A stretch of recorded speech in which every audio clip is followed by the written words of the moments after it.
Okay, so my talk is about the rain check. And the whole thing started actually when I started working at the Norwegian Meteorological Institute in 1998 on a project called Rainfall.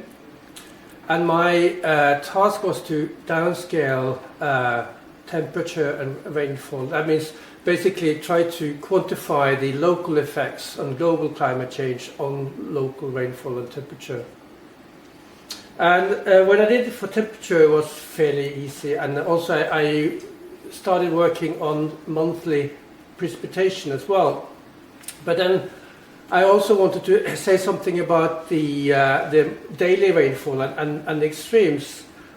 But what I realized was that when I plotted the rainfall, and I just took the rainy days because I said, okay, when it rains and doesn't rain, they're two different cases, so we only need to look at the wet days. And I plotted them on a histogram with a log axis, and I noticed that the distribution, the statistics was exponentially distributed. So I thought, okay, this is really great because then I maybe be able to actually use that information to predict how the extreme rainfall will change in the future.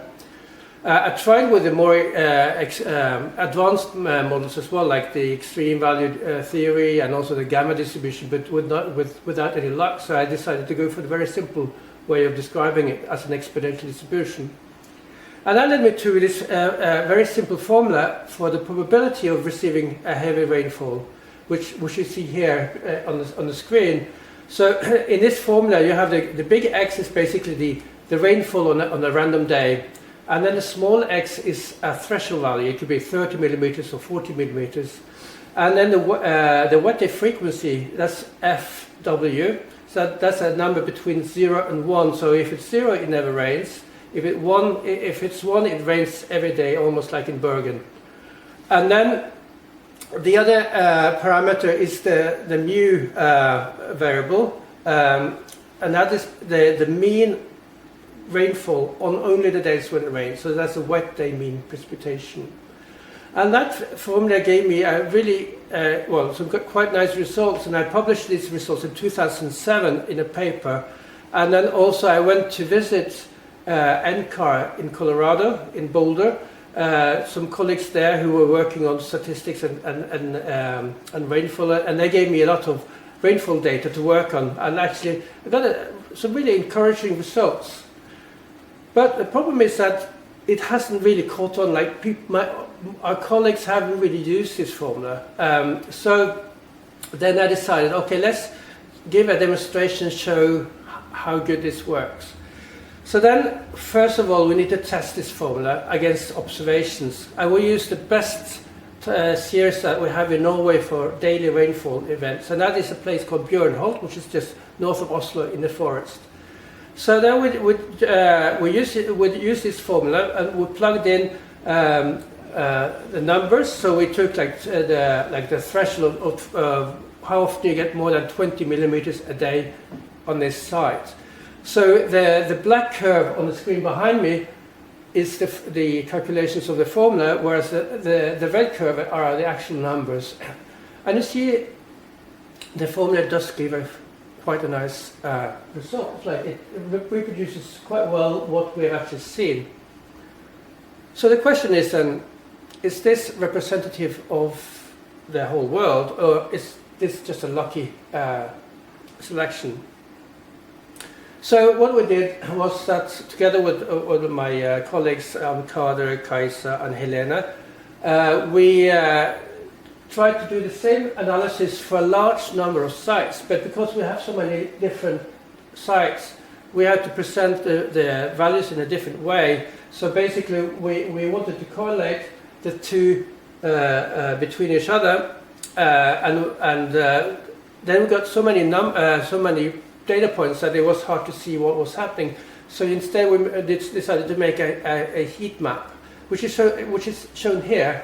So here, when you look at the map, if the model was perfect, all the dots would lie along the diagonal, the dashed line, the straight line. So because there were so many dots, we had to make a heat map. So then the red colors show like a pixel where you maybe get, say, between 1 and 10 data points. And then the yellow ones, you get more than 100,000. So this is a logarithmic scale. So basically you see there's a very, very good correlation between the formula and the observations. And the correlation of these dots, or the points, is 0.98. So it's a very high correlation. And here we talk about more than 2 million data points. So it took me half an hour to actually generate this plot. It took a long time. So there's a lot of data hiding behind it. And if you look at where the data come from, you'll see that you have most of Northern Europe and also the US and some sites in Latin America, but some places there are also missing data. So this curve here shows how many sites I've looked at so far. So you see that there was a maximum in the 1980s, and then it sort of dropped off because people didn't want to pay for these specimens. So here's the formula again. I also want to show that it has provides a lot of opportunities. It opens a lot of doors, because you can, if you look at the two parameters, that's the wet day frequency and wet day mean, you can express the mean quantity just by the product. But you can also take this equation and estimate the return values for like moderate extremes. And even more than that, you can actually look at the change in these things in terms of or how the total amount changes due to you either get more rainy days or more rain when it rains, which is this equation. Or you can also look at how the return value changes because you get more rainy days or more rain when it rains. And we can even test some of these equations, which we did in our paper. So here is the trend in a total amount, and here is a trend in the sum of the two components, and here is a trend in both of these. So basically, the maths is right. And then we can actually, by having this test, then we can see what is actually the major cause of change in the rainfall in a certain place. Do we get more rain because we get more rainy days, or do we get more rain because it rains more? And here we can see that actually it's a bit of both actually in these cases. In many cases you have like increased trending frequency, these are on this side here, or you have increased amounts, which is everything above this line here. So, well, we can do more than that with this equation, because it's so simple. So we can look at the probabilities, and the change in probabilities is either due to a change in the frequency or a change in the amounts. And we can do the same analysis. Here's just a test to see that this actually equation does, like the two terms add up to the sum also in the data. And then we can look at compare the two, and we see that mainly the change in the probability of getting more heavier rainfall is due to the fact that it rains more when it rains rather than more rainy days. And we can look at the number of sites. So we have 76% of the places where we have data where you have an increasing trend in the probability of seeing more extreme precipitation. And of this 76%, we see that most of them are due to more rain amounts, that's 95%, but also some due to more rainy days or both. And if you look at the cases where you get a decreasing, you see that mainly that is due to that you get less rain when it rains, and also about half is actually when the frequency decreases. So this formula is able to give us some answers about why it rains more and why we get more extreme rainfall. We can also, these two maps are from Europe, where we have taken the sites in Europe and where we have gridded the probability of receiving more than 50 millimeters per day. So this is the mean over the period 1961 to 2018, and this is the change, relative change compared to that mean over the same period. So we see that there's in general been an increase in Europe in the probability of getting more rainy, more heavy rainfall, apart from in the Iberian Peninsula than here. And last, I want to come back to this idea of using this formula to say something about the return values.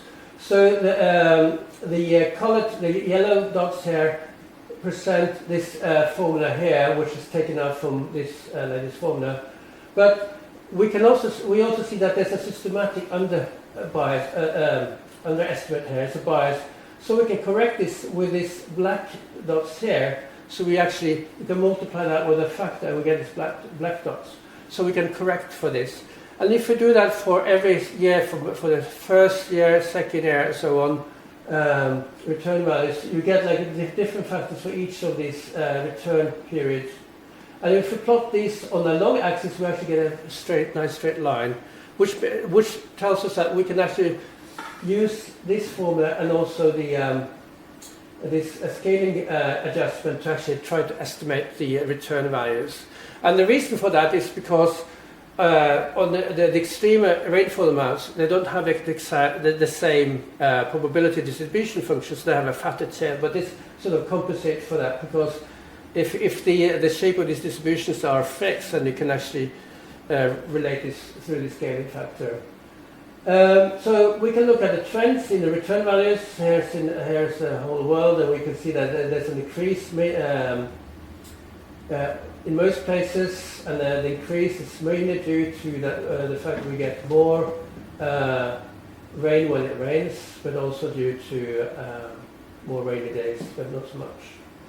And we can even use this formula to sort of, because we know the wet day mean and the wet day frequency of different sites, it's quite easy to estimate when you have a few years to estimate these. And we can plot these. These are the white dots are for the different stations. So here's the wet day mean, here's the wet day frequency, and then we can estimate what typically is like the 10-year return value for these sites. So it's typically like 50 millimeters up to 100 millimeters in some places here for different sites.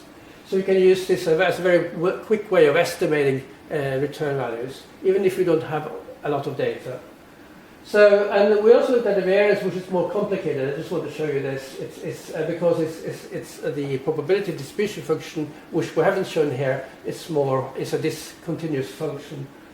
So to end my talk, here's the QR code for the paper, and this formula shows us how we can make more or get more information about rainfall amounts. And this is like some low-hanging fruit with a simple mathematics, which the more advanced mathematics are not so easy to use and don't as easily give us as this formula.